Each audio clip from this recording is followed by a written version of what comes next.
We can begin. We've got majority of our members here. Good morning, everybody. Good morning. Having come just back and forth, it's nice to see our SUNY Erie track team out there with shorts running around the track, so that's a good sign. This isn't a bad thing. For a minute, I thought that was the senior executive team. Just that. Thank you very much. Kate, would you please read the roll? Secretary for Trustee Maziel. Our first position is vacant, as we all know. Timothy Callan is excused. John Elmore, excused. Todd Hobler, excused. Len Lenahan. Here. I am here. Dennis Murphy. Present. Susan Swartz. Present. Danny Swartz. Here. TK Adebayo. Here. Thank We you have a quorum of 6. very much. Could we ask student trustee TK to read the mission statement? Yes. Our mission: SUNY Erie Community College meets the needs of a diverse student body and contributes to regional economic vitality by providing high quality, flexible, affordable, and accessible educational programs committed to student success. Thank you very much. And maybe why don't we just have a moment of silent reflection on our hopes and aspirations for this college. Mm-hmm.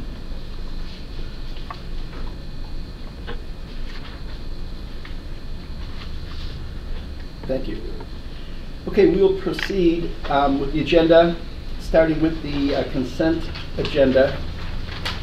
I'll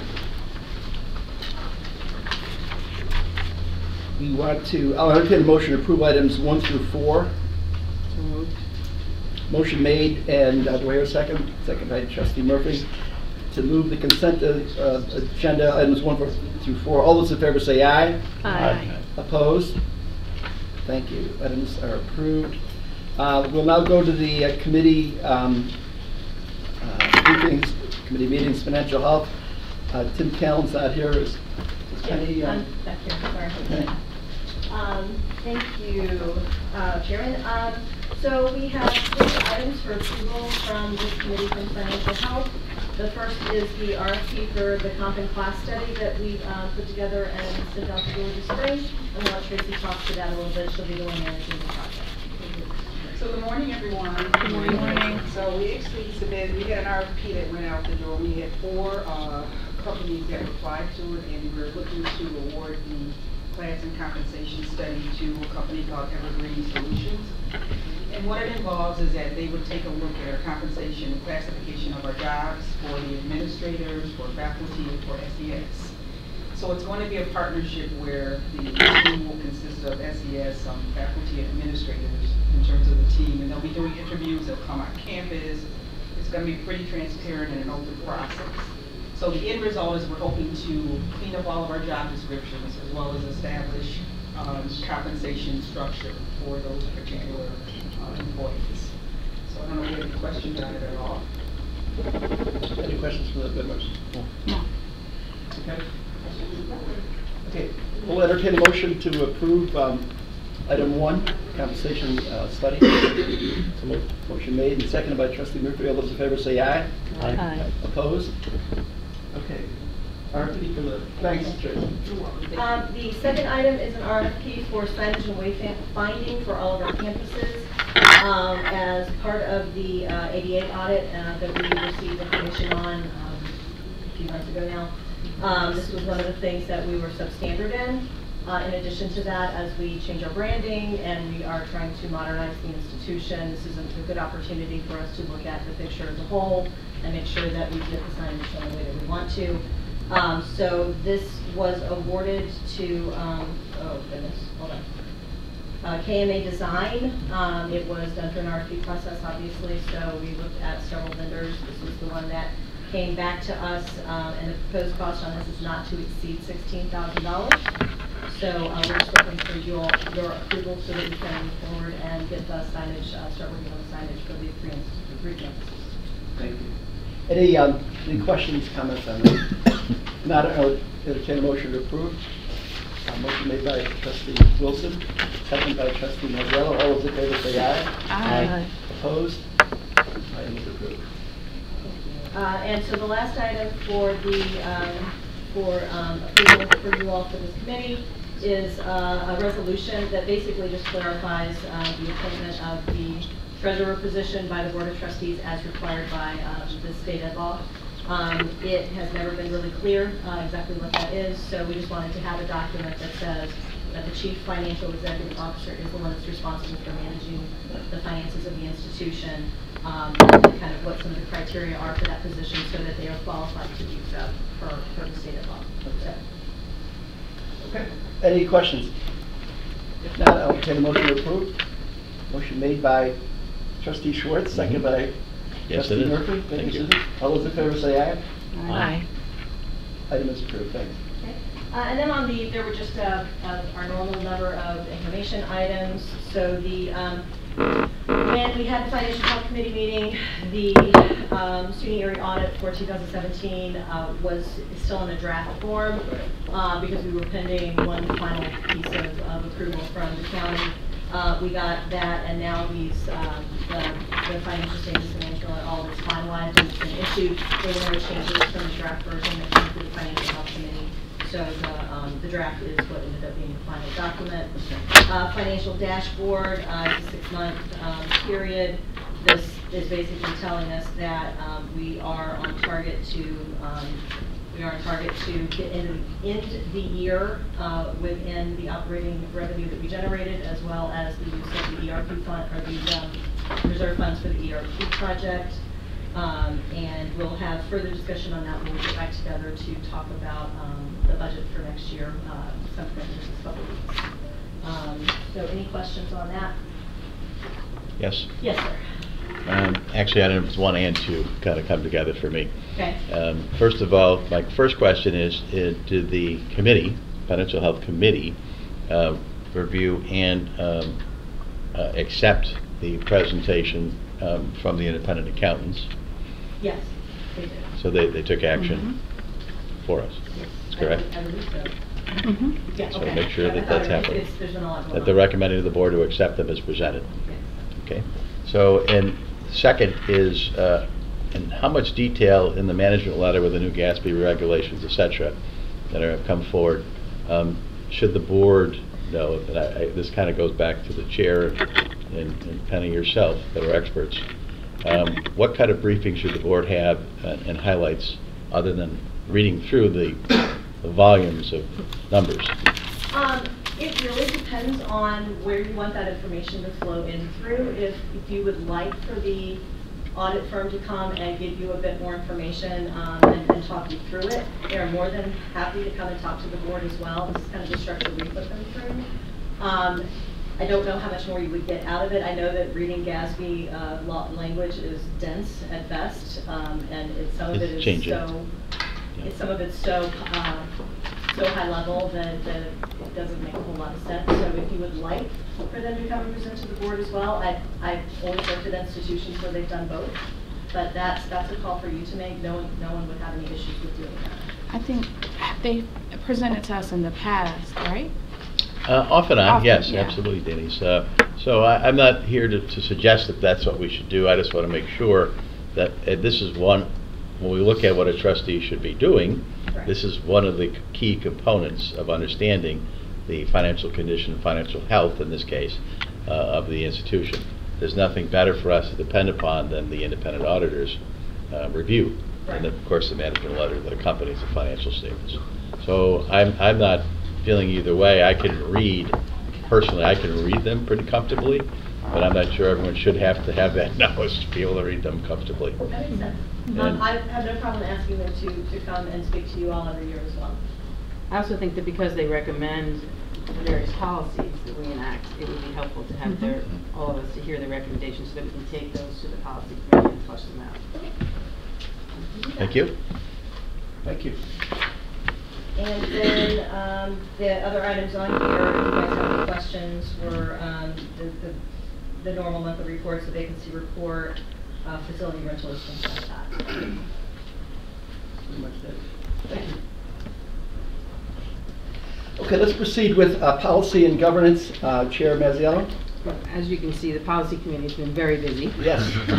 We first, for the board's approval, is the hiring policy, which can be found on page 195. This policy defines when the Board of Trustees has to approve new hires and new titles.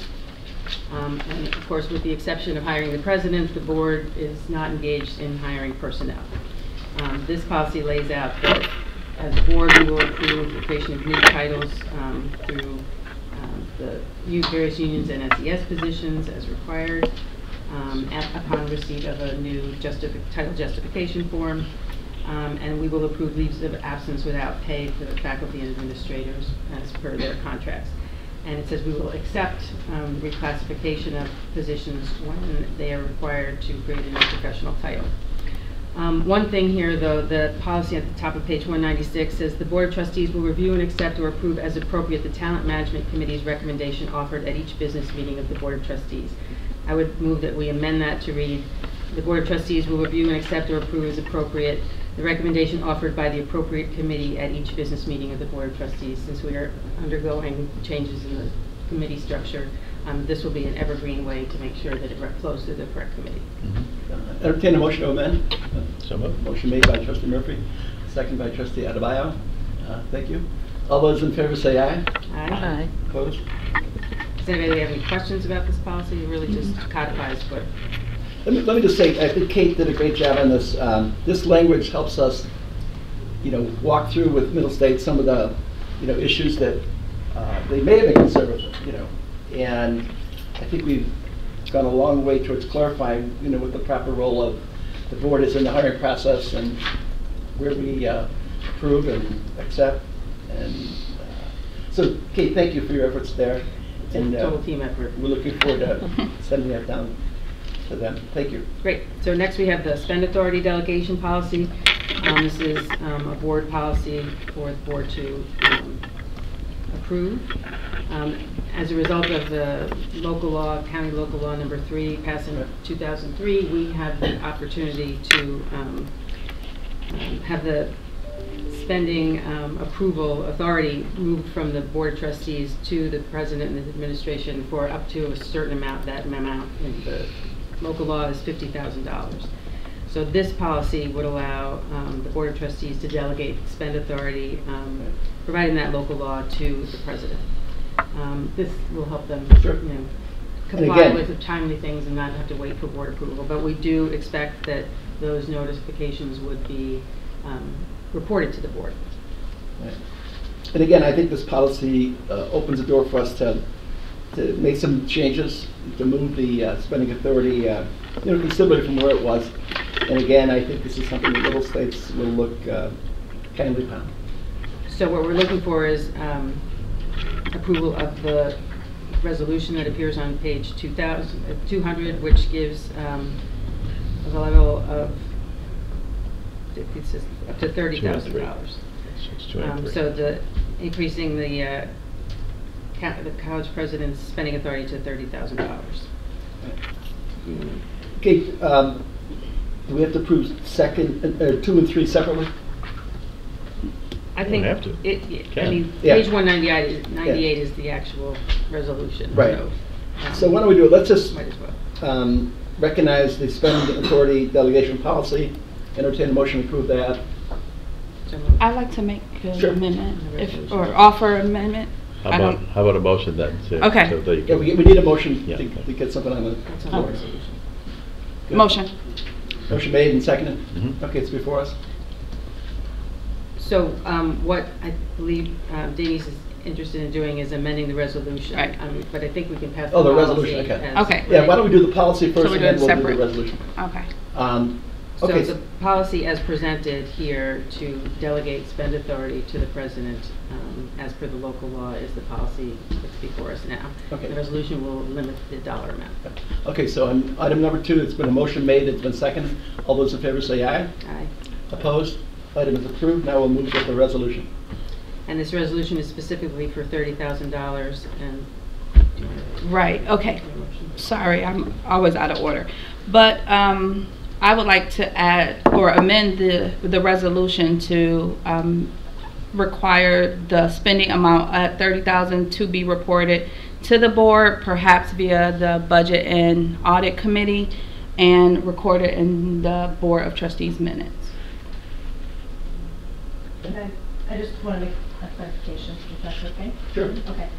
So right now, and what we currently do at the Financial Health Committee meeting is we report our vendor spend for anything that's over $10,000. We don't have any intention of changing that. So that's the vehicle through which we would continue to report to you all on what it is we're spending that's over $10,000, just so you guys see it.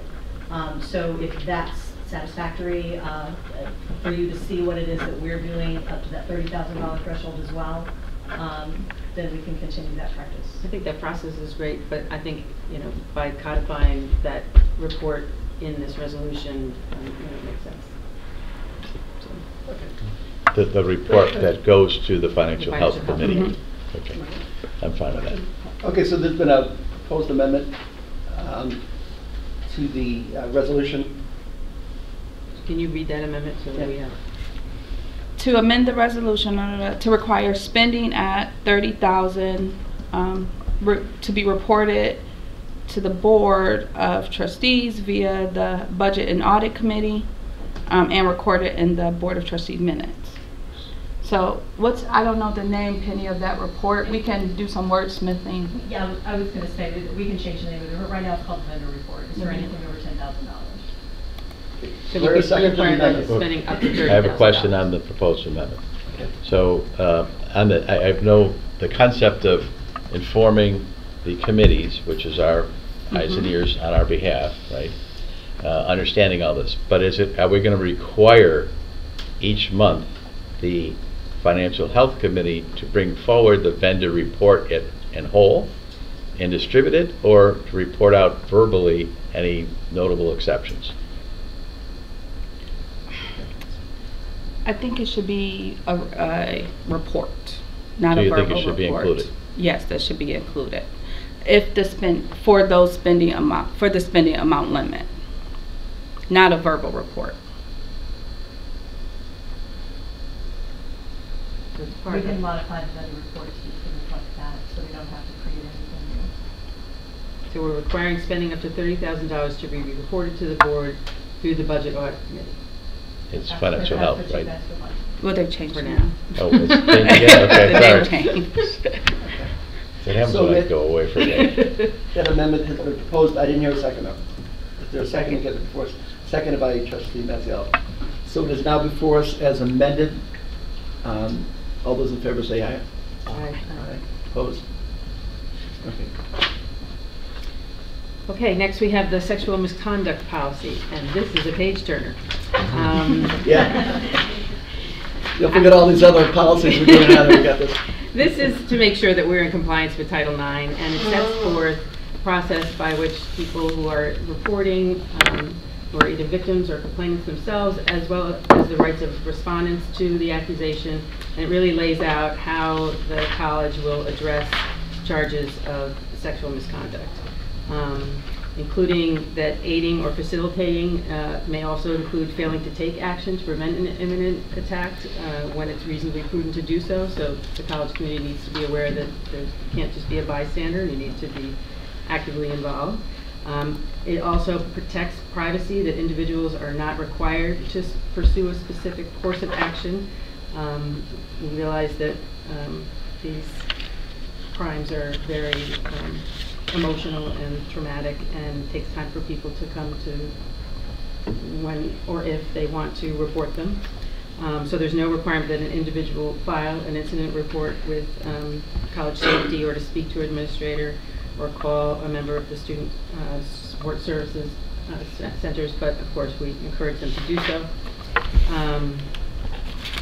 It's important to know that students or others who report sexual misconduct as a third-party witness or as a complainant will not be subject to disciplinary action by the college for their own personal consumption of alcohol or drugs at or near the time of the incident. So this is to make sure that people will be comfortable in coming forward and not be blown in because of some inappropriate activity they may be engaged in.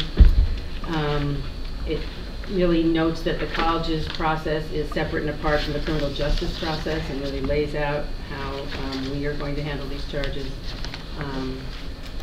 And we've been at this for a number of meetings. It's been discussed in February and at the March meeting. There's also, as required by Title IX, a number of phone numbers and support services, ways people can access them. We realize this wouldn't typically be in our policies because we try to make them evergreen, but this is a requirement of Title IX. Anybody else have anything to say about that? Does anybody have questions about this? I have a comment, so I'm just remember that Sure. is appropriate. I would just ask that we pass this policy, that hopefully on the execution side we can make it as advertised and as known as possible to anyone who will be enforcing that policy. To put it also to know that they can go in particular places to disclose, whether it be campus safety or professors, just really letting students know that they can do it confidentially, especially if they are a bystander. Thank you. I think that is important. We want to make sure, because we work so hard to make this user-friendly for all parties involved, that we want to make sure it's disseminated to everybody so that they all understand that there's a process in place to protect them. And not just in the back of the student handbook. No. I think it should be part of the orientation, the student orientation process. So, do I have a motion to accept the sexual misconduct policy? Motion made by Trustee Adebayo, second by Trustee Schwartz. All those in favor say aye. Aye. Opposed? Okay. Can I just say, on the next two items, 5 and 6, we're going to lay those on the table for, we'll be taking those up in April 25th at the next board meeting. Okay? Next is the consensual romantic relationship policy. This is a managerial policy for the board's acceptance. Apparently, when there's an existing supervisory relationship between educational or institutional staff, this policy requires that it be disclosed. And in fact, if those relationships exist and there's a supervisory role prior to this policy being approved, which I hope it will be, the requirement here is that there's reporting so that HR and personnel can change the reporting requirements so that nobody is reporting to somebody with whom they're in a romantic relationship. So the college would have the flexibility then to come up with alternative supervisory roles to make sure that conflicts and potential problems are addressed. So it's really a disclosure is what this is all about. Does anybody have questions about this? So we're asking the board to accept this managerial policy. Do we hear a motion? Second? All those in favor say aye. Aye. Opposed? Item approved. Thank you. And finally, from the policy committee, we have minutes from our January and February committee meetings for your acceptance. That's it for policy. Okay, we're all set. Accepted. And for advancement committee, you see minutes from the November, December, and February meetings. We have been very busy working on the gala that we hope to hold to raise money. It's been a wonderful experience working closely with members of the ECC Foundation Board to help move this agenda forward. I do want to ask every board member to consider their participation as a member of the gala committee. We really could use your help in establishing networks and making sure that we are spreading this word and getting the benefit of your good thoughts on how to organize ourselves. Mike, do you want to speak to anything on this? No, it's actually a relatively light lift, Kate's request. Those meetings will be held midday, lunch hour. They'll be held in 1 hour, and it's really high-level thoughts. It's about the creative part of it. We'll also have a working group, so we're not really asking the people on that committee to get their hands dirty. We're asking them for their thoughts and their ideas. Thanks. Okay. So we're still working on drafting and completing the MOU between the college and the foundation, and there are some exciting things, new scholarships coming online, new endowed scholarships. The committee's doing good work. We are looking forward, though, to hopefully passing a budget that will include some increased staffing for this function because it's so important and critical to the foundation's success, or the college's success. That's all we have from advance. Thank you very much. We'll move on to strategic planning and assessment. Chair Murphy. Good morning. For the board's information, first of all, before you, for the board, for the minutes, is the November 7th planning minutes. Reporting of our March 13th meeting schedule.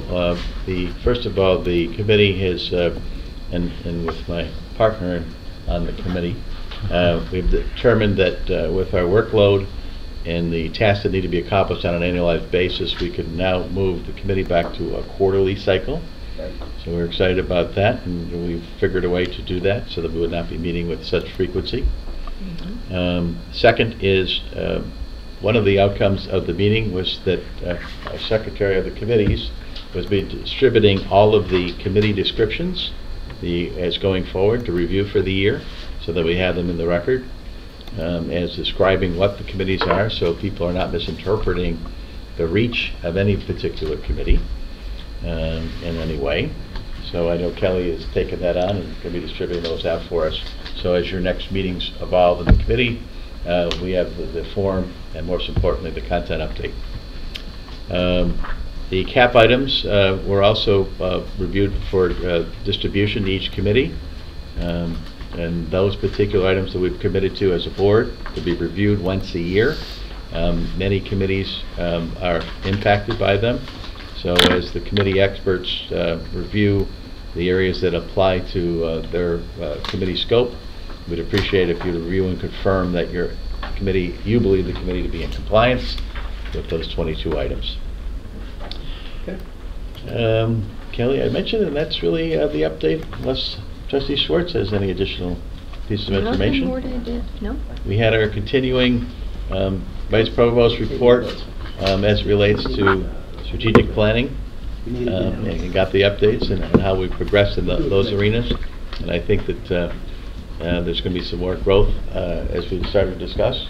Fabio, do you have anything that you'd like to add to that? Are you comfortable? No, thank you, Mr. Chairman. I think we are showing some progress on some of our key performance indicators, and we'll look forward to continuing that reporting. The report that we submitted both to the county legislature recently at our mid-year budget review, and also have passed along to the strategic planning committee, I think reflects some progress on some of our key indicators. So we're still obviously tracking everything, and we'll continue to report on a quarterly basis. And then the last piece that I'd like to just refer to is we know that JMZ was in town, and we had the opportunity to have a meeting with them to begin to have discussions. Thanks to the president orchestrating it. Thank you, Dan. So that we can keep not only in touch, but be able to report back out to the board at large the progress of the overall plan. Thank you.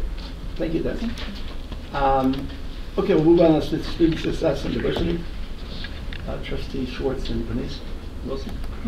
Any questions on the advisory council appointments and memorandum of understanding? If so, we'll give Doug a little opportunity to talk to us about it. The advisory council appointments are all standard nominations of people who are educated and employed in the industry and contributing to our programs with their feedback and advice. Thank you. Any questions? Any questions?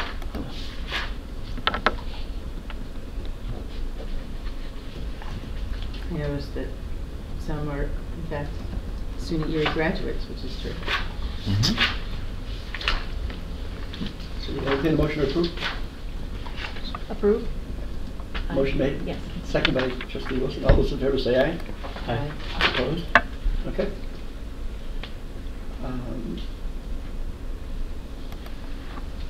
So I think that's Item 2. Memorandum of understanding. SUNY Erie and the Horizon Health Services. I'm sorry. We have to approve the memoranda of understanding for I'm sorry. SUNY Erie and Horizon Health. That's right. Okay. I thought we combined those. All right. Any discussion on that? Questions, Doug? Wanna? Oh, there you go. It's really basic. It just allows us to be able to track referrals from students who are referred to Horizons, and it allows us to be able to assess the needs of our students to possibly increase funding support for mental health services for our students.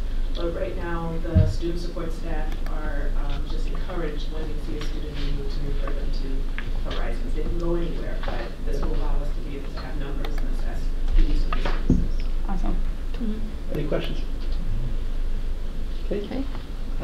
If not, all those, do I have a motion to approve? Motion. Motion made. Second, all those in favor say aye. Aye. Item is approved. Thank you. Anything else? I just want to add, I received in the, not this month, but the month before, the report out regarding the students who are on probation or what have you. I just received the written report. Fabio, do you want to talk about that, or I can just read through the written report if you? Please do. Okay. I can answer any questions. Sure. Just bear with me, guys. A policy was approved by the BOT which changed the standards in which students are academically dismissed. The changes will result in fewer students being dismissed and more being placed on academic probation. Dave Arlington and his IT staff worked with the academic standards team to update all the programming. A new effort is underway to provide intervention to students on academic probation. 13 staff members, counselors, and mentors were assigned a cohort of probationary students to work with in Fall 18. The number of students involved has increased. 22 staff members have been assigned a cohort this spring, 2019. They are utilizing Starfish, yay, to build success plans for each probationary student. Data will be tracked on the success in these interventions. We have data on 2 cohorts now. We will be able to track progress and make adjustments as needed. And I just want to report on the success numbers. Following spring 2018, approximately over 1,100 students were placed on academic probation. 421 students, or 37%, returned in fall 2018. Of those 421, 164 students, 39%, are moved to good standing for spring 2019. 257, 61%, moved to probation 2 for spring 2019. Of those 257, 115, 45%, registered for spring 2019. Following fall 2018, 1,087 students were placed on academic probation. 526, 48%, returned in spring 2019. So I think this is good to show how the policies that were created and placed are now improving our retention and retainment of our students. So I just want to commend the staff and everyone who had who are working within these cohorts to retain our student population. Great. Thank you. Thanks, Denise. Okay, so obviously we're going to have for board information. We received any other items 1 through 4 for the Student Success Committee. Any questions? Questions? No, no questions. We all set? Do you have any questions? I'm looking at the SGA request that there's a potential to modify the academic calendar to reflect a 9-day drop add. Did that happen? I believe Steve Smith. It did. Was it for the whole 9 days? I just wasn't sure of the time frame. Thank you. Okay, we'll move on to the report of the chair. The main thing I want to report on, other than I've been conducting most of my business on CSKP, but we've been staying in touch with everybody, was on February 28th, we had a very substantial meeting of the board, informational session, where we discussed some of the bylaw changes that we want to advance. Certainly the new committee structure, which we're going to approve, the 4 new committees we're going to approve the next meeting. But I guess I want to inform the board officially that we will be moving to quarterly board meetings initially for budget and audit and strategic planning and assessment. For policy and governance, at some point we will proceed to quarterly meetings, but until further notice, we're going to stay on a monthly basis. It's simply because of the size of the agenda and the amount of policy discussion that has to go on, on a regular basis to move this college forward. When it comes to student success, so the 4 committees are going to be, just so everybody understands, we'll have budget and audit meeting quarterly. We're going to have strategic planning and assessment meeting quarterly. Budget or policy and governance will eventually meet quarterly, but until further notice, it'll be monthly. And for student success, which we are going to retain, we'll be meeting bi-monthly. So I want to, make that, official announcement now. After next month, when we actually approve the bylaw changes, we will then schedule come up with an appropriate schedule for those meetings. Any questions or discussions? With student success being bi-monthly, will should be a monthly report given out, or just a monthly report will be given? Yeah, I think we'll pretty much keep. Yeah, we'll keep the same. And Susan, you can chime in, but the way we discuss is we're keeping the same reporting structure. So if something is happening within the in-between long, we'll be notified. Okay, so that was the main thing, and we'll be taking up action at the next meeting regarding the official adoption of the bylaws. That is all I have on in terms of our report for the month of March. I'll move on to ad hoc committees. Marketing, I want to report that in February we had a very good meeting with the newly structured marketing committee, and we're going to be meeting quarterly as well. Paula Sandy just gave a great presentation basically on the way we are shifting the expense of our advertising budget from more traditional TV, radio, to what I would almost call micro-targeting online and other more up-to-date avenues, as our student trustee can testify to.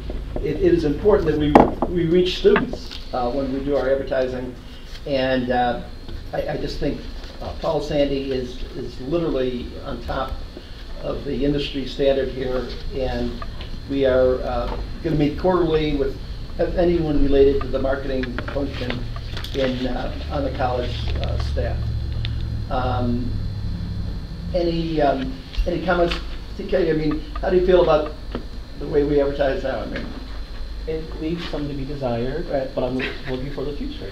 Yeah. So we're, and I do think this new approach is an up-to-date approach. I think we're going to be literally micro-targeting our resources towards students that we feel could attend the school and do so successfully.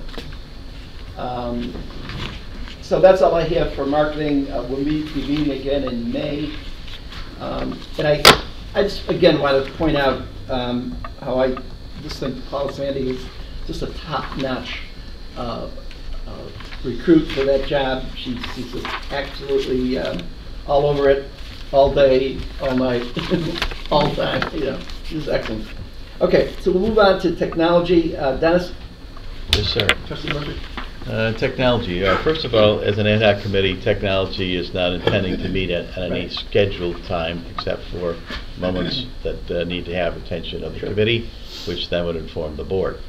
As you know, the ad hoc committee started with the intent and purpose way back when, with the desire to understand a migration from what we would call a legacy system that was done with key punching to a workday system or whatever its competitors were. Right. And it's evolved to the point where obviously not only were able and successful to make the investment in the migration to workday, but it's now already generating some benefits as its implementation. As henceforth, in our educational meeting in February, we had a presentation from the IT department led by Mina to update us and provide us the progress of what has happened. And I think for those in attendance were quite impressed, as I was. And to continue to note that we seem to be, for its major milestones, on target. And as of the report, my understanding was that overall that we are within budgets with the noted exceptions. And so I'm very pleased to hear of the progress, number one. Number two, the efficiencies that will start generating for this institution. And most importantly, the information that everyone will have to make good decisions. So that's the report on technology. You heard it in the educational meeting in February that we had, and unless there's any questions, that's the report. Thanks, Thank you. Dennis. Curriculum, Todd is obviously out of town today. Anybody have anything accurate with it? Todd reports within the Student Success and Diversity Committee, and I don't believe that we have anything to add in the curriculum department, right? I'm looking at that. All right. Okay. Thank you. Trustee Schwartz, anything on talent management? No, we pretty much have gotten that down to a science, right? Monthly calls if needed for any new positions, et cetera. So Thank you. we've really finally got it operating. Okay. If not, we'll move on to the report of our president, President McCoy. Great. Thank you for the opportunity. Spring greetings to everyone. This is a time for new hope, new growth, and new faith, as is evidenced by the president of our college senate saying she now, and you have to understand the context, she lives in the South Towns, which has been known to have snow at this time of year, but she sleeps with her window open so she can hear the robins sing and wake her up. So talk about an act of faith. So this is the time, and per the request of the board, I will present enrollment and retention numbers whenever possible. So our current enrollment with regards to spring 2019 headcount is down about 400 heads over spring of 2018, and this represents a 3.8% drop from the same time last year. 2.8? 3.8. We recently presented basically the same data when we had the mid-year budget report at the legislature. So there hasn't been much change, maybe a few percentage points since then. In terms of our FTE for spring 2019, it's down about 5%, or roughly 200 FTE over the same time last year.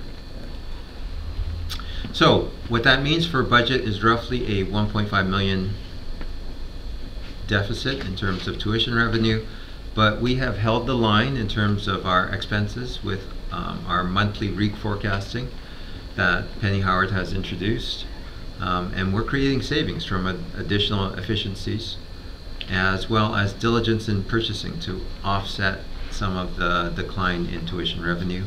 And so we are currently on budget, happy to report that, and we expect our expenditures to match our revenue for the rest of the fiscal year, so we will be on budget for all of fiscal year 19. It's just an explanation. There are certain times where the enrollment numbers won't change a whole lot, nor will retention numbers, because of a couple reasons. For instance, there's been queries about how's fall enrollment doing. Well, registration for fall doesn't start until April 29th, so we don't know. I mean, and it won't change until, so we have nothing to report. The same thing with retention numbers. We do census day numbers, so retention in terms of year to date takes place in the fall, right? And those are, retention numbers are different than persistence numbers. So persistence numbers are numbers with regards to students that carry from the fall semester into the spring, right? So let me start with that. I will begin with our persistence numbers. For the spring 2019 term, fall to spring student persistence is at 64.7%. Okay, so compared to last year, spring 18, our persistence rate was 64.51. So we're slightly better, slightly favorable. It's really probably statistically insignificant. In terms of the retention data, because that was a formal request, these are the year-to-date numbers, and again, they were taken in the fall, and that's when we take them because it's a full year. And they've been steady for the last 3 years. So in fall of 18, our retention data, or our retention numbers were 54.3%. For fall of 17, they were 54.8%. For fall of 16, they were 54.4%. So in terms of a 3-year trend, we're very steady in terms of retention. Can I Yep. Looking at the minutes from the Student Diversity Student Success and Diversity Committee meeting of January, and it said that full-time students have decreased substantially over the last 9 months. What was it that caused that substantial? That's the persistence, right. But So, was there something with those 9 months different than the steady trend that you're indicating? well, the steady, again, it's when you take that this count. moment in time. Right, it's a moment in time. And so that's, if you're looking at persistence, there could be a drop, but between now and the fall is when the retention number will be established. So that's why there might be some disparity between those things. In terms of advanced studies, as you remember, this is an area that we're focusing on in terms of our growth. Some other SUNY community colleges actually have 40% of their operating budget come from advanced studies. And our recent work has already borne some fruit. Over this year, we have yielded 40 additional courses, 85 additional seats have been filled. So this has resulted in an increased FTE count for us, as well as over $67,000 in gross revenue over the 2018 year. Also, Trustee Masiello, having spent considerable time in Albany, which is our state and legislative capital, astutely requested that with regards to our numbers, I discussed the progress with regards to advocacy for community colleges in the state budget, which will have obviously implications for our financial situation, depending on how much money we get from the state. So as of Tuesday of this week, so fresh off the press, both the Senate and Assembly passed their first budget bill after much debate. But that first budget bill concerned only debt servicing by the state, so it had no relevance for us. The remaining bills, of which there are many, and which include all the provisions important to SUNY operations and funding, are still in negotiation. The latest update on that, and this is some inside baseball, with respect to the 3 stools of state government, it appears as if the executive branch is in favor of maintaining the volume model for community colleges. So the volume model means that we're funding it according to FTE. And so they're also in favor of a flat rate with regards to FTE funding at $2,847, which has been the historic number. The Senate, however, seems to be in favor of an increase per FTE funding by $50 per FTE, which would raise that amount to $2,897. But they also want to maintain the volume model, so do a annual FTE count and fund us accordingly.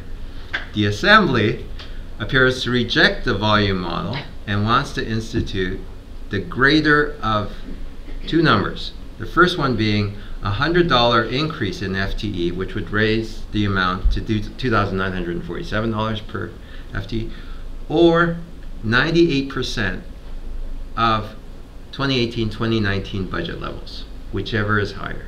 So that, again, this is not set in stone. This is just the pulse of what's going on now in terms of negotiations. And we at the college have been very busy with our letters and meetings with and lobbying our elected representatives on behalf of SUNY community colleges. A sample of the letters I've been sending out was sent to all board members today. It should be in your emails. You know, the most effective tool, actually, quite honestly, has been my sitting at the head table at the Irish Center for St. Patrick's Day. Every politician in the world. Exactly. And so, because we actually, board member Hobler and I have been trying to get a meeting with Tim Kennedy, Senator Kennedy, for many months. And they last offered maybe the chief of staff might be able to meet with you. Right. And so we wrote that letter, which is in your email today, or I wrote it on behalf of the college in support of student and community colleges to Tim Kennedy. But you show up at this event, and I sat next to Majority Leader Crystal Peoples-Stokes. I talked her ear off about student community colleges, as well as Northland. And I got to personally connect with Brian Higgins, Tim Kennedy, Patrick Burke, et cetera, et cetera. And so I'm not sure, Trustee Masiello, is that what you were looking for in terms of? I think because we're such a diverse state, to have a coalition type approach where some community colleges are, fine with the way things are, and we obviously are not. We need to do our own outreach and advocacy and lobby. So I just wanted to get a sense of what on the ground, what was happening in that, and how we might be able to help. Right, you're absolutely right. And I've sent to all the board members a little cheat sheet. Right, we did get that. Yeah, for you having conversations with people of influence would kind of follow, because we're trying to maintain obviously a common message, and that is for a floor for community colleges. That's what we're calling it, which means predictable funding instead of this yearly fluctuation based on FTE. So that would help us plan, obviously, knowing exactly what we would have for the next few years. So that's probably the major point of emphasis for us as community college. But you have the cheat sheet, all of you. So the assembly version with a 98% of last year's budget, a floor of less than last year is really not acceptable. We would prefer I think we just have to demonstrate, again, success. And obviously once we can show what an important institution this is in the terms of the economy here, we will have a better opportunity to explain to those who are making policy decisions that an infusion of resources is what we need to continue this renaissance and expand it throughout Western New York. And Trustee Masiello, that this funding will impact all 30 SUNY community colleges and not just us. And whatever funding formula they come up with may disadvantage us, but may favor our neighboring, right? So either the $100 increase in FTP funding, or the the 18-19 levels. Each institution, depending on their particular context, may actually prefer one to the other. And you, in your letter, expressed that you shared with us today, I haven't seen it yet, which we are proposing or advocating for, which preferred method. I think we benefit from the 98%. It's good to know. Yeah. Thank you. But again, we're trying to kind of not create division among the community colleges, so we're in agreement on that. Is the budget anticipated to be adopted by Sunday? I heard that's the deadline. But be close, it's not. Yeah. So we will know very shortly. If there's anything we can do between now and Sunday, events when it comes to adoption of the budget is literally hour by hour, so keep us. Well, again, if there are people that have connections, it's been impossible to get hold of them because everyone's trying to get.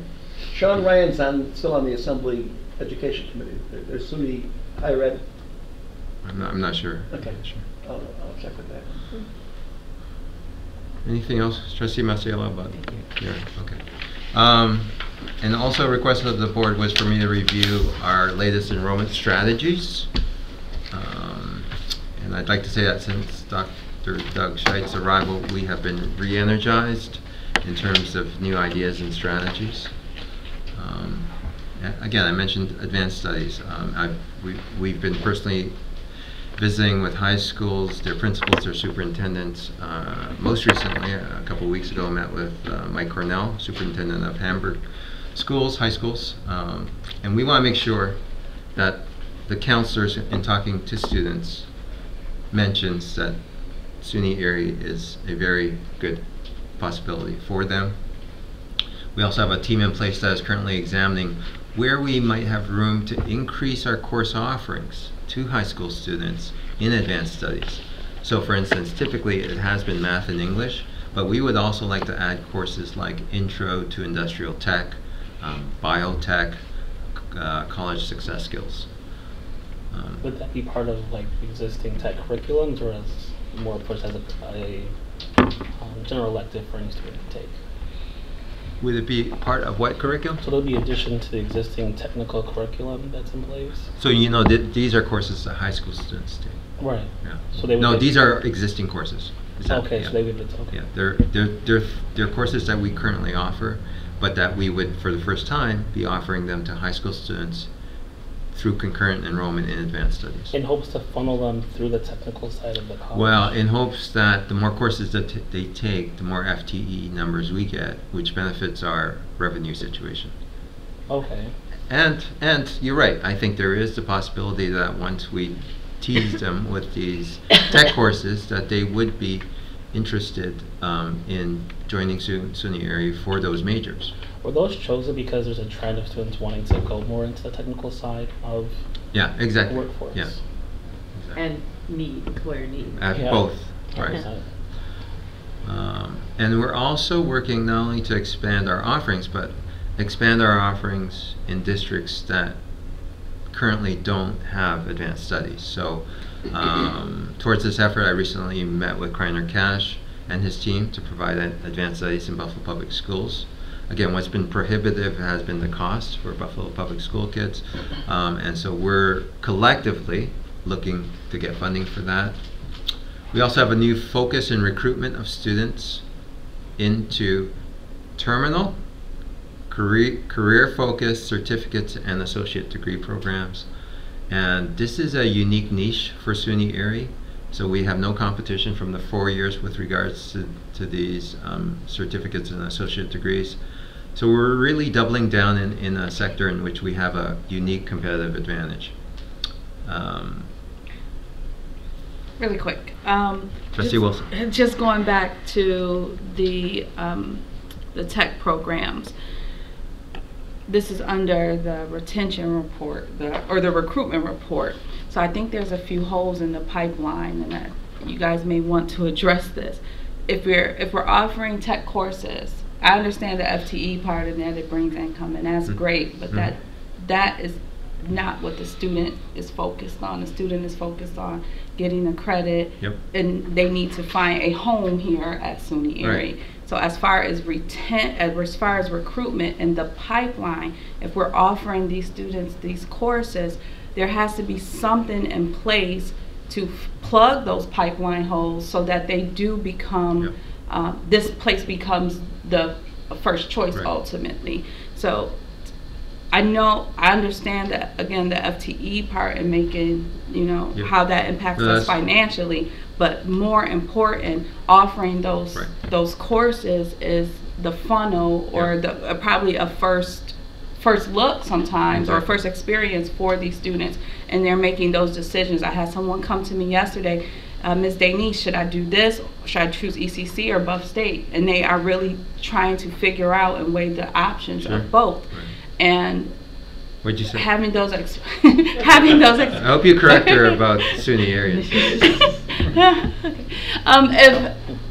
If it's okay in the community, they're still at ECC, so we just meet them where they are. It's okay. It's okay. Right. So anyhow, I guess the team needs to just understand that it's a good point.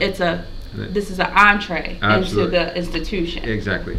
And how we've been leveraging that entree is by combining our admission staff currently with our advanced studies team. So that's okay. That's good information. But know that when someone takes a course from us in advanced studies, that they have no obligation to come to us. I mean, they just want to, as you say, get a college credit ahead of time, meaning get a leg up, so that when they start college, they have a certain number of credits under their belt at a much cheaper rate, by the way, than if they took that exact same course in college. But they can go anywhere they want with that.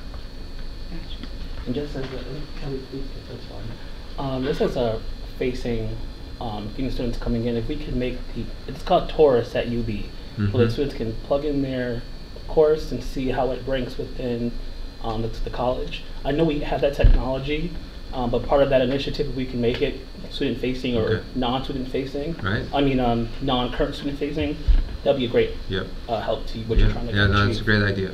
Yeah. I see our provost nodding, suggesting that we can do that. Thank you. But that's a great idea. Where am I? So we were talking about, focusing on recruitment and terminal career-focused certificates and degrees, right? So let me give you an example. We're currently targeting recruitment in under-enrolled programs. So filling empty seats in these job-ready programs. So it's like flying the plane half empty, right? You're flying it anyways. It's going to take a little more fuel, but you might as well fill the plane. So HVAC is one of those programs. We're also expanding the capacity in existing in-demand programs, such as auto tech, health information technology. So the industry is wants more of our students. And so is there any way we can broaden the pipeline for them? We're also focusing on program development. So new academic programs are essential to us staying relevant, innovative, and attracting new students. And we're looking at new program development in the areas of micro-credentials, certificates, and in-demand degrees. Again, that are both responsive to student and employer demand. So for instance, the first course in the Facebook Digital Marketing Certificate through Continuing Education is expected to launch this summer, with a second course currently slated for a September launch. We are currently working on adding Homeland Security and welding certificates, as well as an auto AOS degree, right? So this is the AOS is a one-year degree that was an explicit request of the auto industry. They feel that they don't need our students doing 2 full years at the college, that they can take them after the first year and do on-the-job training. So we are directly responding to industry need there. Also, in examining the shifting demographic characteristics of our student population, which includes a 13% reduction in high school students over the past 5 years in Erie County, means we need to continue to look at more flexible options for working adults, right? So this is an important pivot for us in terms of our marketing efforts, and as our chairman has already said, our marketing director, Paula Sandy, has been nothing short of excellent in her micro-targeting strategies. So over the next year, we will continue the expansion and enhancement of our online offerings, and we are especially examining those programs that are currently at least 75% online that could be shifted to 100% online, meaning that there's some programs that are only 75% online, and we think that if we move them to 100% online, meaning they would not have to step into a physical classroom, that would attract some working adults. We are also exploring multiple start dates within the semester term. So the semester structure obviously doesn't work for some working adults, because you start a certain date in September and then you end in a certain date in December, right? And so we are hoping for a fall 2020 projected start date, with having alternate start dates within the term, rather than just the more rigid semester structure. Any questions or thoughts on that before I move to retention? No? All right. Keeping in mind the principle of students first, we're taking a number of steps to help students stay on track towards degree completion. We are currently engaging in a complete redesign of our advisement model, thanks to VP Steve Smith and Doug Scheit. It will now be a seamless integration of the whole student life cycle, from admissions through to graduation. We are using early alerts and follow-up to identify students struggling with academic or personal challenges, and reaching out to strategize solutions while there's still time to remediate within the semester. So Yes. Will early alerts be student initiative or professor initiative? Both. So Starfish allows students to basically raise their virtual hand when they feel like they need help. But it also allows faculty to identify students that are struggling. Will that change from what's available now? No, the technology has always been available. Right. We haven't been using it. We haven't been realizing the full potential of Starfish. So what you're saying would be communicated to like the faculty Yes. to actually Right. utilize the technology. Exactly. There's some training and Yep. some Training and encouragement. Same as before. We've been Been there doing before. this. Yeah. It's an ongoing push. Challenge. We are encouraging the use of academic supports like tutoring and peer mentoring to students who currently don't take advantage of these services. And we're also recognizing that financial challenges are one of the 3 main reasons for attrition. And so we're trying to increase the financial literacy of students in terms of how payment plans work, and then also the availability of emergency loans, as well as scholarships. So thanks to Trustee Adebayo's recommendation at the 3 Pizza with the Prez sessions at all 3 campuses, we had Chris Django and his table of scholarships so that students could come, have a slice of pizza, but also look at what scholarships may be available to them. So thank you for the recommendation. Thank you. Just to follow up on the reason why I did that, because I was in a class where a professor got notice from the foundation saying, please let your students know that we have this money available, so have them apply. And it's almost kind of counterintuitive. You would think students would be jumping at the opportunity for money. Right. So I figured they don't know about it. Mm-hmm. So whatever we can do, let them know it's there. That's very important. So in addition to the table, what other things are you doing to improve the financial literacy of the students? So we are actually talking to a few banks who would be interested in providing, including Bank on Buffalo, that financial literacy. Again, I mean, their interest is to kind of create an early relationship with, but there's been a few organizations that would be happy to do it for us. As well, we are also raising awareness in terms of our open educational resources and affordable instructional materials, our AIM materials, which would reduce the amount it costs for students to actually complete a course. So everything below $35. So instead of having students pay for expensive textbooks, again, I think all of this kind of adds to having our students in a better financial situation. So I guess the platform would be online training or hold an orientation, like Right. how? So what's the delivery method? Right. I guess? One, we're looking at different options. One could be at the orientation Okay. in the beginning, right, which makes the most sense.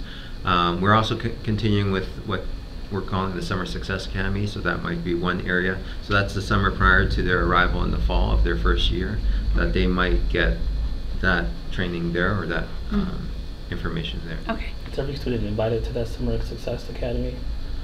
Currently, it's a funding issue.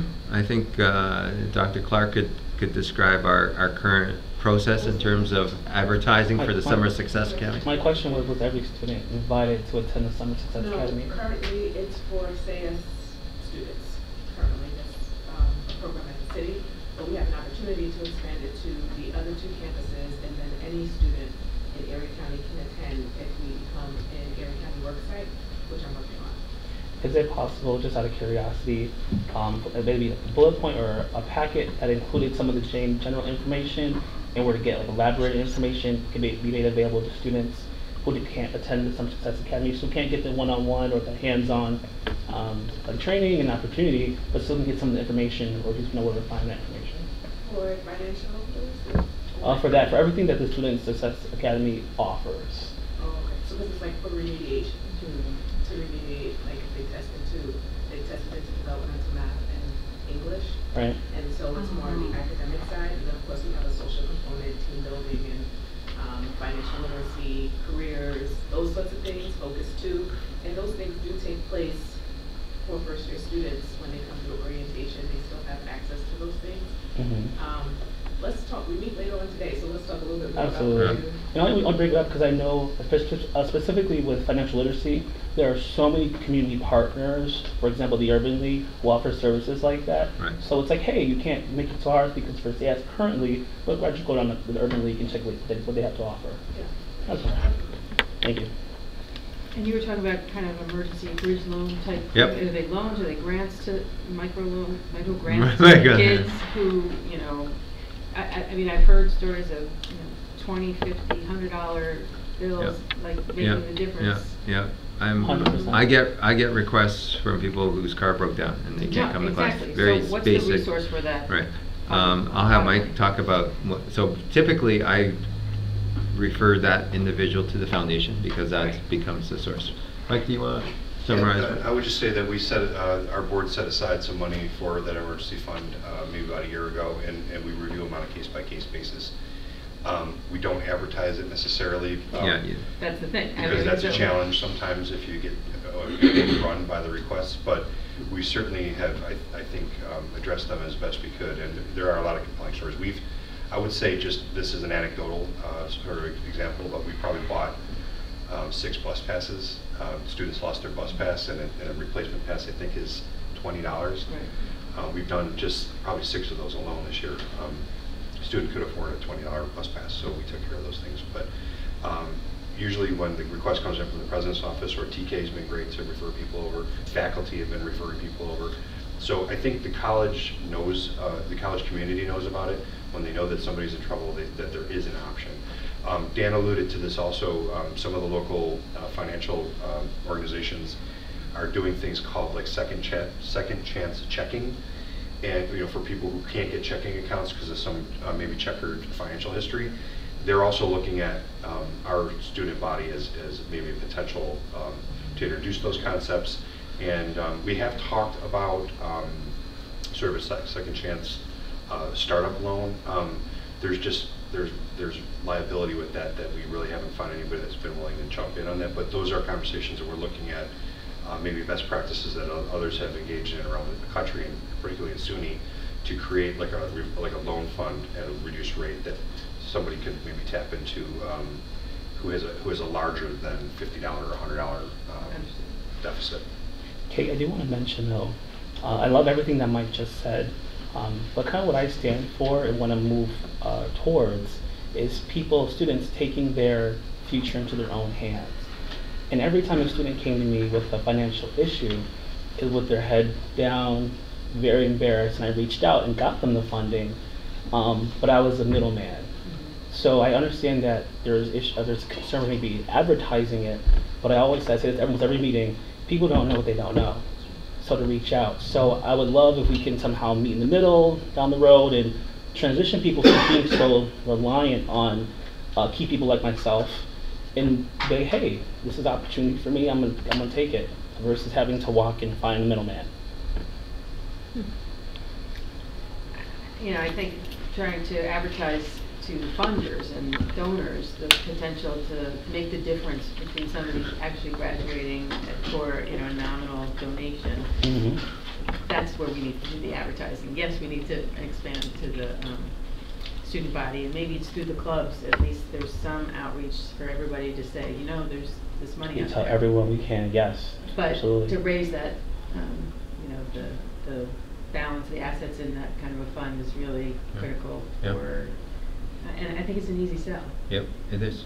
And we've been, just going back to the Summer Success Academy, every potential donor in terms of business or foundation that Mike and I meet with, we mention expanding the Summer Success Academy to all 3 campuses, but to make it available for any student who might want to benefit from that. Again, it's a function of funding. Yeah, or maybe record a session and put it on YouTube. What's that? Record it Okay. and put it so we can watch it in their leisurely time. Right. Just saying. On demand. Okay, on to athletics. I have a lot of, obviously, We didn't have a meeting last year, so I'm going through as quickly as I can. Our swimming and diving and men's basketball teams have excelled on the national stage in the past week. So in swimming and diving, our women's team took home the top spot in the NJCAA tournament for non-scholarship programs, in a tie with the pesky Monroe Community College. On the men's side, sophomore Jonathan Pilat set the bar by breaking 4 school records during the championships. So congratulations to Jonathan and our women's team. And just this past weekend, the men's basketball team ended their amazing season by coming in 4th nationally. And this is the direct result of having a very incredible coach, who's also coach of the Nigerian national team. So last year we had a group of freshmen, and they were able to go to 6th place last year, and so we're improving on that. So congratulations to our coach and also the athletic director, Steve Mullen, for his contribution to our team's achievements. Dan, is there any way we can provide some recognition for the basketball and the swimming success? I mean, What do you have in mind? What do you have?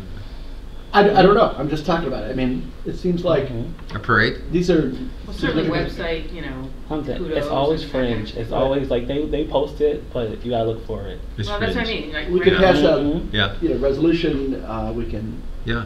but maybe at the next meeting we have them come in and. Okay, Yeah. all right. I think it would be. It's amazing. Let's invite them. Now, the whole team, the bas. Okay. Yeah, we're not all right. talking about- I just want to clarify. Probably all won't be able to make So it. I mean, there's a lot of. Right. There's diving team, swimming team. Well, how many in terms of diving and swimming? How many we're talking about? Space it over different. It's your call. I mean, we can all have them in Well, the room. I mean, They'll so be let's talk standing. about- I'd like to provide some recognition. Okay.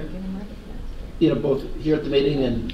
Or maybe the What's- coaches. Coaches. Or and the star How about athletes. coaches and County captains? executive and let him see like we do what the president does. when Right.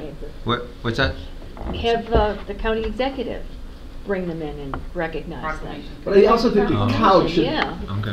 Yeah. should So we should do some sort of. I can notify Mark's office that Okay. and they may already have it in the pipeline. Brainer. And it's full circle because, as you know, engagement and retention is somewhat based off like athletics. So if people are going to those games and are rooting for a team who are successful, we have amazing Yes. teams and like national ranked teams.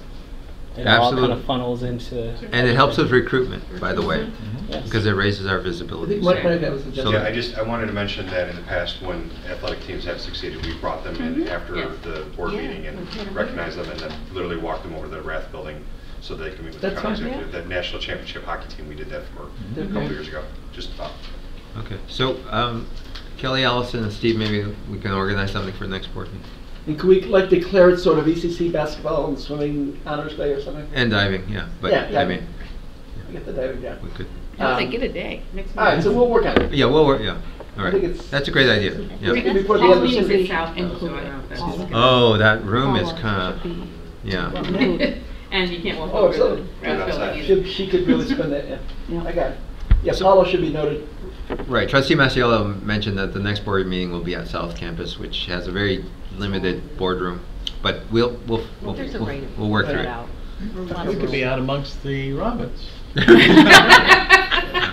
The head full of snow. Well, we can, We don't go courtyards. The dead frozen robins. maybe we could do it at the president's office or in the boardroom downtown on a different, I mean, if it's going to be Okay. crowded. Or Yeah, it could be. awkward to do it at the I South think Campus. by the end of this semester, sometime within the We'll figure it out. semester. Right. Yeah. Okay. We'll figure. Thank it Before out. final, Yeah. so they're not Yeah, stressing. before finals. All right, I'm going to quickly move to academic affairs. 2 SUNY Erie Phi Theta Kappa honor students made the All USA academic team.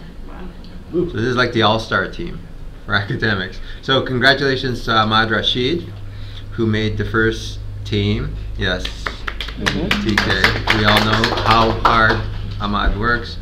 And Kelly Rivera, who made the third team. So congratulations to them. The annual Spring Arts Festival will be held at North Campus. I invited you to this last year when actually our trustee Rebecca Krakowiak actually had a piece of work there. It is taking place on May 1st and will include a 1-act comedy titled The What's It, which is a joyous romp about time travel by John Jory. The annual Open Studios Symposium will be held at South Campus April 8th through the 11th. Again, inviting you to join. Activities will include debates, art studio exhibitions, competitions, poetry readings, open mic. Hope you can make it to some of that. Congratulations to our North Campus English professor, Perry Nicholas, whose poem, Where Did They Go?, appeared in the March issue of the prestigious Chronogram, which is a Hudson Valley arts journal. At the request of the county executive, Mark Poloncarz, the One Stop Career Center held a job fair at South Campus on February the 20th. The 60 businesses that participated reported 276 interviews with students, and my being there allowed us to publicize the event on Channel 4, so you might have seen that news report. In collaboration with Feed More Western New York, a new food pantry opened at City Campus on February 25th, and the pantry is staffed by our SUNY One Stop employees and serving, so far, over 40 students a week. So the idea is that our missions really align in terms of supporting our students, and Feed More's mission to feed more people in Western New York. Combination between Wheels on Meals and food banks. It's so a new recently merged to form that new. Yeah, exactly. The merger between those organizations, and so this is open not only to our students but the entire anyone in Erie County. Anyone who walks in the door will be given food for themselves and all their family members without question. So, and as many times as they want. So we're open at least two days a week at City, and we plan on opening them here at North and also at South. Also in terms of academic affairs, Dr. Scheidt and myself met yesterday with Dr. Julius Adams from EOC. And he offered to actually provide support for our Northland students in terms of a summer academy. It's their own, the EOC's own summer academy, as well as help with passing the tape test, which has been a challenge for some of our students, as well as ongoing support on site at Northland. So we think that will increase the success of our students there. What do you mean by that, ongoing support? In what way? So they currently have a program already to help. They're already providing support for these students in different contexts.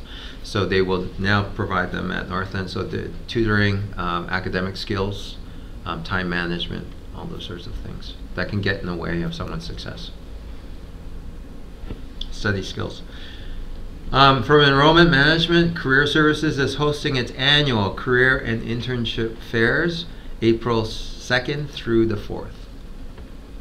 And so obviously these fairs are open to students, alums, and community members, and more than 70 employers are anticipated to participate. The enrollment management directors are participating in a 12-month customer service improvement program. Again, thanks to TK Adebayo for recommending this. This is designed to help in identifying knowledge gaps and improve the handoff process between our offices. Oh no, so excited. I thought you would be. In an effort to provide better customer service, a change in procedure enabled financial aid, again, coming from Trustee Adebayo, to start the intake process for the 2019-2020 federal financial aid applications 3 weeks earlier this year. And so this will allow our students more time to react should they need additional documentation, for instance, to complete their application. Again, this has been the focus of our student trustee, and so we are also looking at ways to offer our scholarships right there in the office so that they can see what is. I'm going to clap for 10 more minutes. Thank you. And are these changes permanent? Yeah. So Trustee Adebayo suggested that there are scholarships but they are hard to find on our website, and so he's recommended actually old school, hard copy, paper documents. Right there, you walk in, have a question about financial aid. Oh, okay, you owe $200. Boom, right there. You know. Done. Thank you, Mike. Sure, thanks for the idea. Boom. Our student trustee just dropped the mic.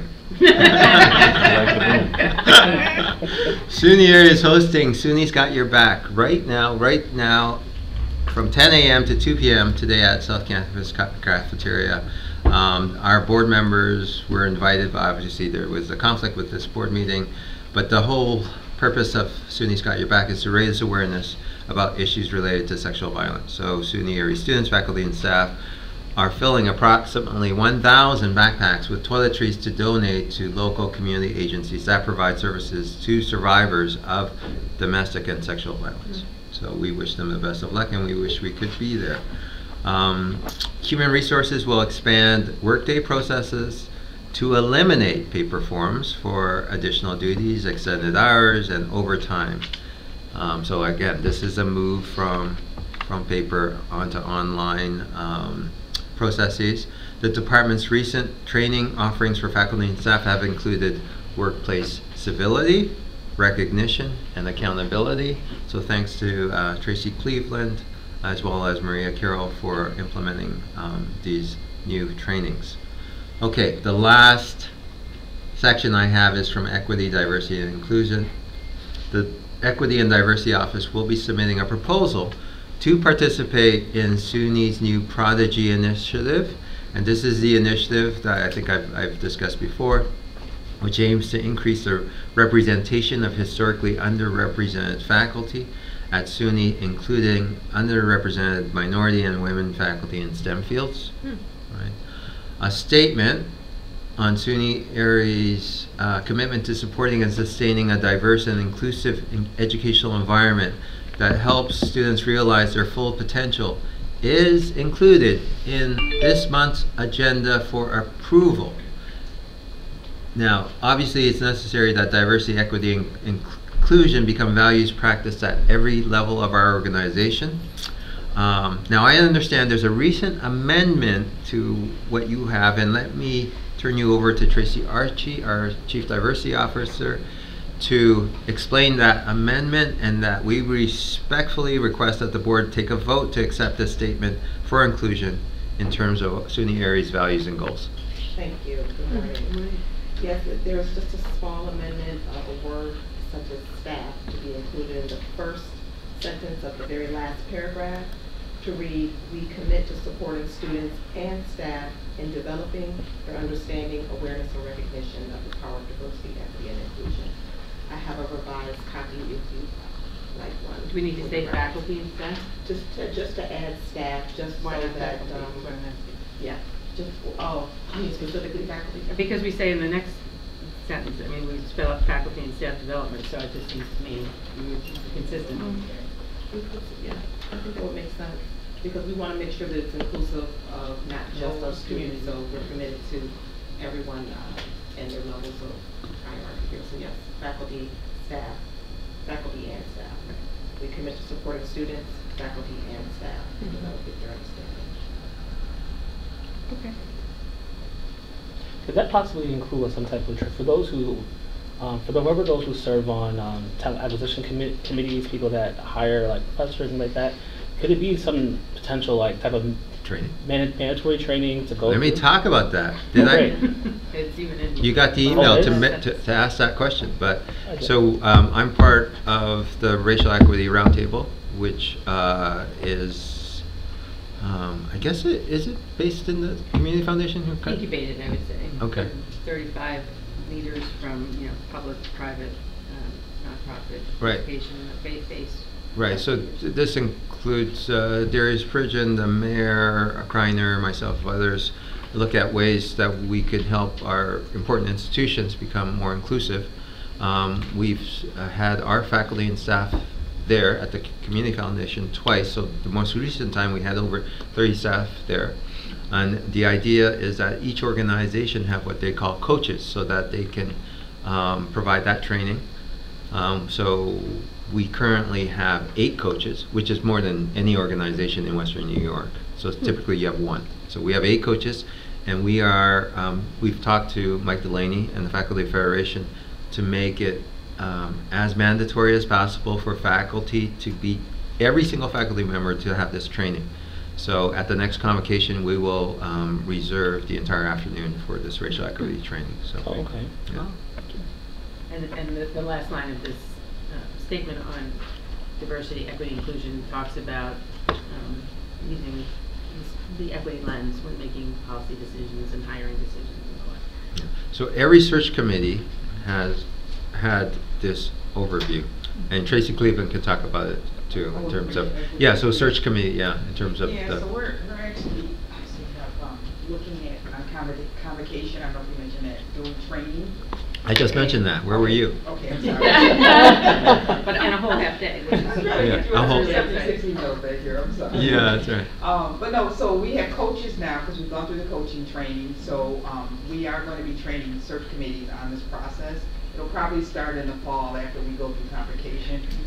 We have a new search committee, a PowerPoint that will be going out as well once we're moving from Week Apply to a new online training system as well, and that'll be going out through Skillsoft. So there's a couple of different avenues where we'll be redoing our search committee training and updating it with some the diversity information from the racial equity information. So we hope the board passes this new statement of our values, and we thank our Chief Diversity Officer, Tracy Archie, for providing us with this opportunity. We really believe that SUNY area is a stronger organization the more inclusive it is. So when will we see that statement of our values? It's right here, page 313. It's right there. You So already we have need it. a There was a motion. slight adjustment to faculty, staff, and Right, so I would move that we pass the statement on diversity, equity, inclusion as presented on page 13 with the change in the second to last paragraph to read, we commit to supporting students, comma, faculty and staff in developing their understanding, awareness, and recognition of the power of diversity, equity, and inclusion. Second. Motion made and second. Great. Any discussion? If not, all those in favor say aye. Aye. Approved? Thank you. Very good. That's all from the presidents. Thank you, Mr. President. I have a couple questions for President Coy. Sure. Can we go back to when you talked about the 64%, was it a persistence rate from, Okay, I got that right. from fall to spring? Mm-hmm. So you said that that's been pretty consistent over Yep. the few years? Yeah, last year it was the same, 64%. So do we have any data as to why that it's been consistent and not been improving? So if students were coming in the fall and then not returning in the spring? I think you could ask the question why it hasn't been getting worse too.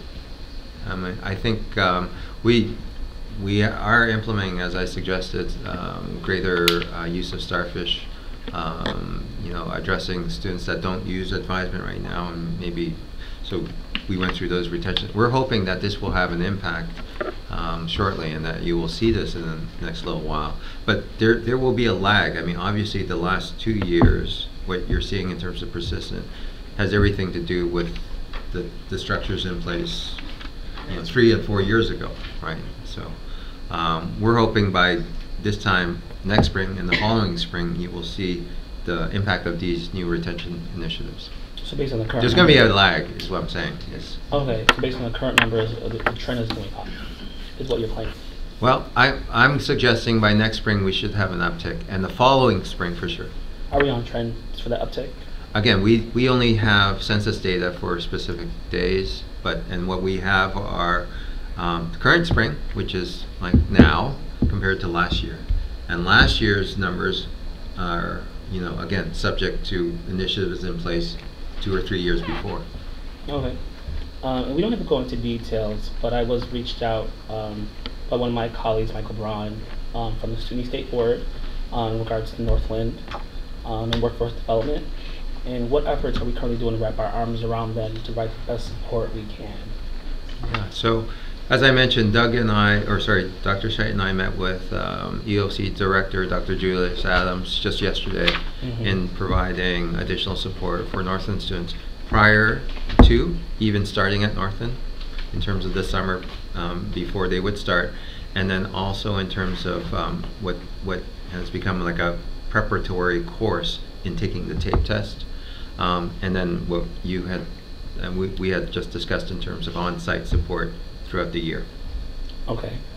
And are we going to ever try to engage them into the traditional campus system as well? So obviously they take their classes at Northland, everything like that, but to really welcome them fully into the student year community so that they feel supported, even if by chance things in Northland aren't going the best. Right.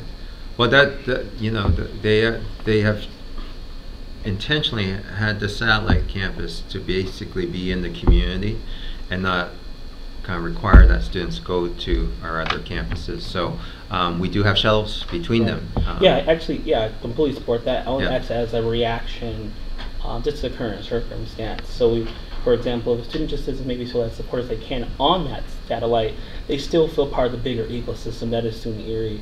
So let's say like 6 months in, like, you know what, maybe welding isn't my future, but they feel connected enough to know that they have support. Right, yeah. I should also say, in addressing some of the things that you are hearing statewide about Northland and some of the challenges our students are facing, when I sat with Majority Leader Crystal Peoples-Stokes, we talked a lot about this.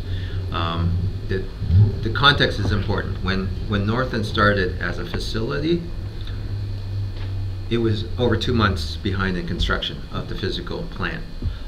We didn't even know we were going to have a fall semester cohort because they were so behind. They thought that we were like a factory, meaning as soon as they're done with the construction, we could have students come in, whether that be in November or December or whenever. But we had to explain to them that we are on a semester structure. There's just so much we can push back the start date for September.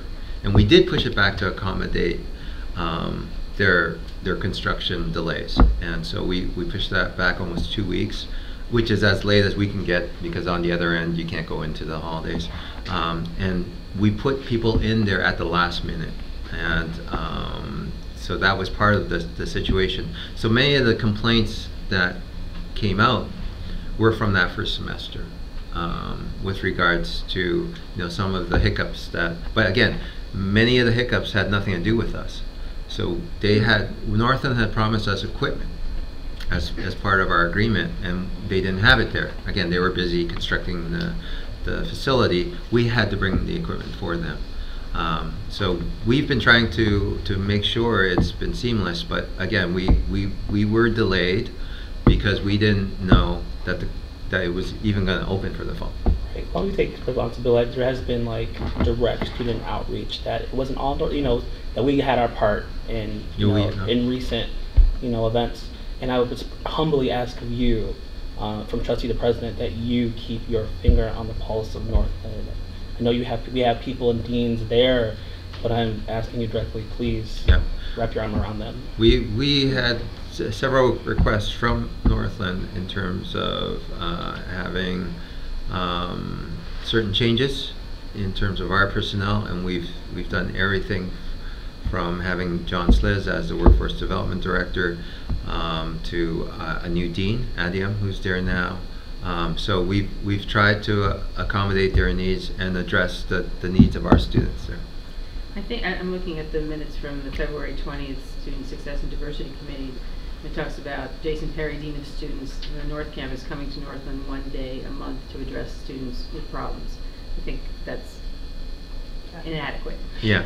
Well, Adiam is there now very frequently. Doug can comment about just her focus on Northland being successful. I mean, it occupies, in terms of the relative numbers of students relative to our entire student population, it's one of those things where 10%, or it's actually less than 10%, but it occupies 95% of her time. So, Doug, I don't know if you want to speak to that. Yeah. The model at Northlands is a partnership, and so we officially, our job is to offer our certificate programs in the classroom. That's the partnership.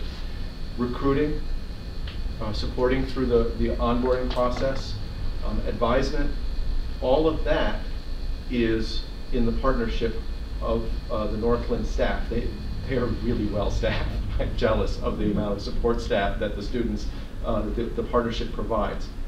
Nevertheless, we've had a number of concerns, and so I have in front of me the document that I've put for you. And so in terms of stepping up our support of the students to make sure that even if our job is to offer the courses, we have added on-site placement testing, developmental education on-site, on-site placement testing, developmental education on-site, including the RISE program, providing information to our department chairs to inform academic advisement.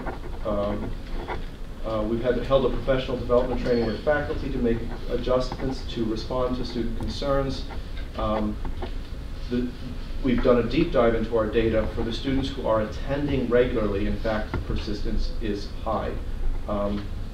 In terms of students with attendance problems, that's where the persistence becomes high. Repeat that. You said persistence is high. Persistence is high for the students who show up.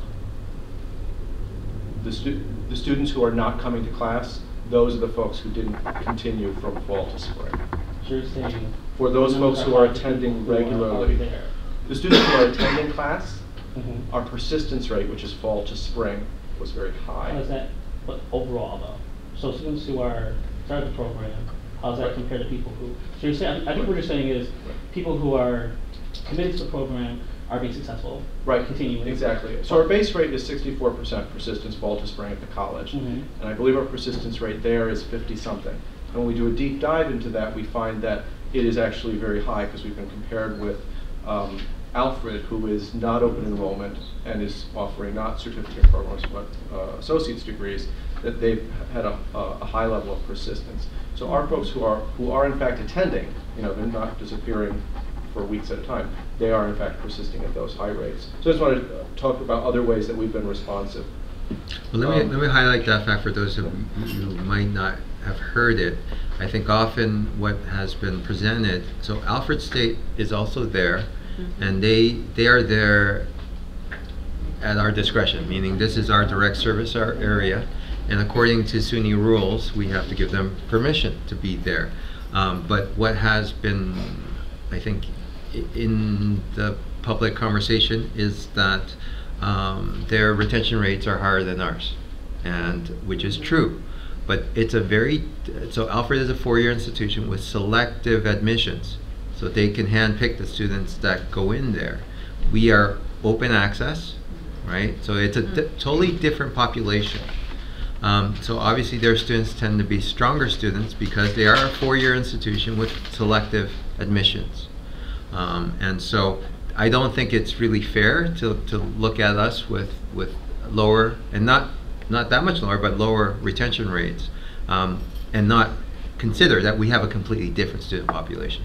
But in addition to that, I think, and this conversation does not have to happen here, the retention rate is not really the issue. And I'm not even sure if the supports is what at least from what I'm hearing, is the issue. So I think we should. What are you hearing? Well, I think we should have a conversation about what the issues are, and possibly what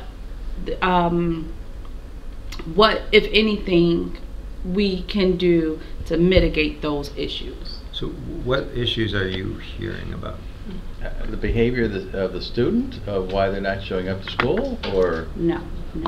I think it really should be an offline conversation. I agree. But yeah, I do want to just make a point saying that, like, once students have spoken, I'm listening. Right. And at least, and I know you talked about like past issues that were resolved, which is great.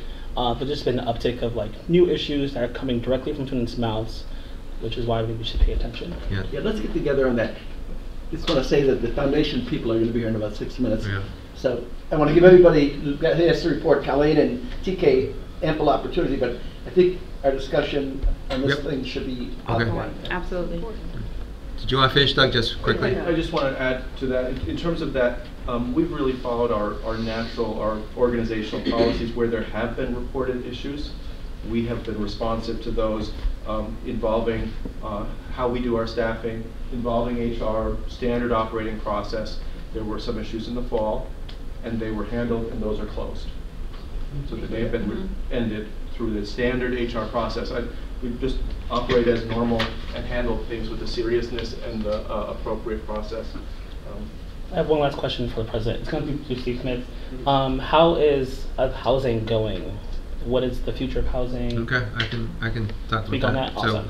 So, thanks to the innovation from our EVP for Finance and Administration, we are looking to open it up to all the privates with any residence space that might be interested in recruiting our students. For our students to choose not only from, for instance, Canisius, but from Madai, from Damon, from Hilbert, from Duville, from you name it, because they have space, and we like that because it doesn't require that we build a residence, and there's tons of residence openings around us. It would also align with the programming for the student. If they wanted something that a particular private college has, they would go into that residence, and they can move around as well. Is the thought to commingle them with current residents on campus, or to have a separate kind of wing? It would depend on the context. So at Canisius we are separate, right. But again, it would depend on the context for that college. And just in your report of pizza with the president, especially the South Campus, want to follow up with the email you sent me. There was a student concerned about poor football playing equipment, and they were about getting hurt on the field. How do we address this? Yeah, so we've been in conversation with our coach. Actually, thanks to a connection that our basketball coach has with a new Chinese athletic equipment company. So I don't know if you know the history of Under Armour, which is a company that gave free athletic equipment and clothing, apparel to community colleges first, and then they went to Division I, and then now everyone, the pros, wear it. We are currently in discussions with this Chinese equipment company. And in the meantime, are we swapping things out? Yeah, we're hoping. Yeah, obviously, yeah, okay. Absolutely. Yeah. Thank you. We're looking at so there are recycle rates, obviously, for everything from laptop monitors to football right. This was equipment. just important because of safety. Yeah, that's absolutely. Why, okay. Thank you. Good. Can we move on? Yes. Okay, the student trustee report. Thank you. It was very brief. I wanted to give a special kudos to VP Tracy Gast and Officer Gadley, Campus Safety. Since the beginning of the year, they have reached out with SGA and have been very amenable and working with us to make the campus obviously continue to be safe, but have the vibe of the whole campus not feel as police state-like. Right. So I want to give them a special kudos. Great. As far as SJ is concerned, there's not a lot of new updates, but with the help of Dr. Clark, we're just transferring more to a legacy-based model and trying to have our SGA from year to year have a more consistent flow, which eventually really will work for the students. We'll see how that goes. It's very early, but we'll see how that happens. Lastly, and just to say this candidly but respectfully, when speaking with different stakeholders in the institution, sometimes I feel as though when it comes to student-facing success, we sometimes get stuck in a fear-based mentality and are unwilling to pivot. So specifically, an issue may arise and we'll get to almost a solution and we'll say, well, because of this has happened. But I challenge every professional in this room beyond to pivot and not just end at that challenge. There's a great quote by Jim Carrey, and it says, do not make fear-based decisions that are disguised as practicality. We do that very often. So just moving forward, please keep that in mind in everything you do. Thank you. Yes, thank you. Is there anything on the luncheon? Oh, you'll talk about that. You'll talk. Yeah. Okay, next is the College Senate. Colleen Quinn. Good morning. My report is not as brief, but Dan touched on a lot of points that I have to report on. So he mentioned that he is a member of the Buffalo Roundtable and alluded to the training that Tracy Cleveland's been advocating with the students and the faculty and the staff. I attended one in the fall, and we've had quite a turnout, and one of our social science faculty members is now running a diversity academy, and it's once a month, and you have to register, and it was originally scheduled to be in the faculty dining room at South Campus, but turnout has been unbelievable, and we're now in a lecture hall. Wow. Because Awesome. we needed a room that big to house all of the faculty and staff that attend this. Topics have ranged on all spectrums of diversity, and there's been a lot of great conversations in the room, a lot of comfort and everything like that. And so Marianne Partia is our social science faculty member that's been running it. It's just been wonderful. And then with Tracy's group, anyone who's already attended the Diversity Academy, so there's going to be training in June to become more coaches in addition to the 8 that we already have to move that process and convocation forward to make it more inclusive. And then as far as hiring committees and things like that, I can say I'm on like 5, but I was trained, and a lot of the people in the rooms have been other individuals that are part of these committees, so it's just a growing process that we're incorporating equity and diversity into all of our different practices. We had our academic integrity task force. Kate, you'll be excited. We are moving the academic freedom policy forward. We just talked about it on Tuesday. Academic integrity is going to hopefully give a stamp of approval, and we'll be voting on it at the April College Senate meeting, which is on the 9th. We've also had conversations about adjudication process, and the adjudication boards. We're working with the deans of students and the academic deans to come up with a process and a group of people that will be members of the adjudicating committees. The College Senate is assisting with oversight of the academic portion. There will be obviously adjudication for student services and other areas, but we are more over the academic piece. And the adjudication process, the board is for the very last possible option. So we're hoping that everything can get resolved, either faculty to student, faculty to student chair, and then at the dean level. So that's the model we're working with to have it kept down as low as possible, but now we have this academic adjudicating process in line in case it has to go further. Our affordable instructional materials, Dan discussed it, and actually at the last College Senate meeting we had quite a report. We've had approximately 5,000 sections college-wide that are using affordable instructional materials. So if you break it down to approximately 20-ish students per section, going with a reasonable maybe $80 per textbook, that's $8 million that we potentially save students in the 2018-19 academic year. We had 229 sections in the fall, 192 in the spring, so 421 total between seated and online sections. We also will have some for summer, but we're still working out summer to see what our actual numbers are going to be once summer enrollment starts picking up a little bit more.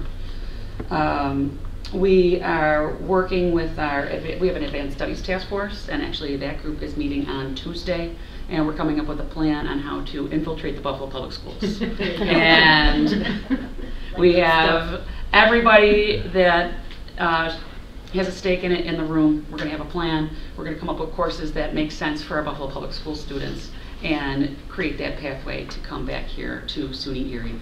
And with that, as Dan had mentioned, that we are trying to grow our program. So a lot of us have connections at a lot of the local public schools. I have a sister in West Seneca, friends in West Seneca, and a lot of them do have math, but maybe we can get in a history course. We have friends in Gowanda, they don't have math. He's my neighbor, I'm working on getting in over there. So we have a lot of different people that have these connections, and we're including them in the task force. Like, hey, well, do you have a friend? Why don't you go over there and talk to them, and let's try to get in there and let's grow our program. One of the things that we piloted last summer and we're growing for this year is summer college. So summer college is for high school students entering their junior or senior year. We have 4 courses that are offered this summer, and it's the same deal, 1/3 of the tuition, and they're 100% online, and all 4 courses are affordable instruction materials. 3 of them are free, and 1 of them has a $30 textbook. It's amazing, and it's statistics, psychology, digital photography, and college composition. All 3 are SUNY Gen Ed courses that can transfer within the SUNY system very nicely and very easily for our students.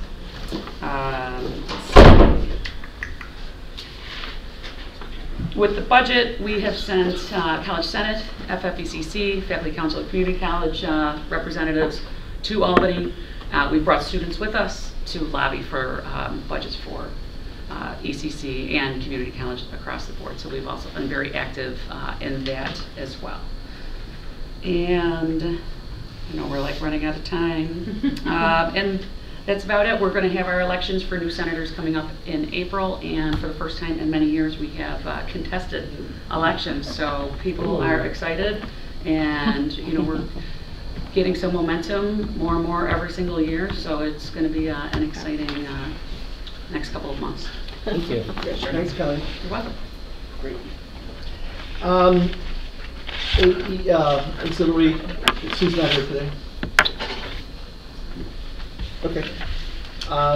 Any old business before we wrap up?